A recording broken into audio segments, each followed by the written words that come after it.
কিরে ট্যাবলু, শুনলাম তোর নাকি অনেক বুদ্ধি। আমি শুনলাম তুইও তো কম যাচ্ছিস না।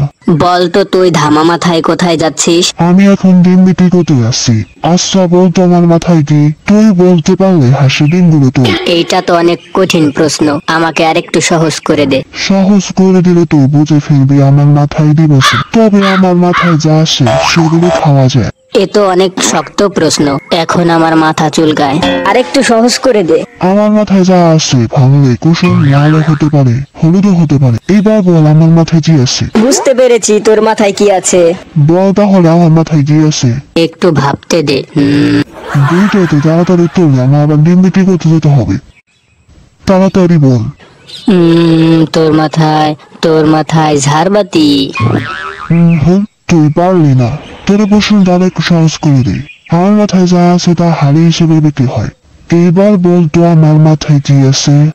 আমি বুঝতে পেরেছি, তোর ঝুড়িতে লেবু আছে। তোকে আরেকটু সহজ করে দে।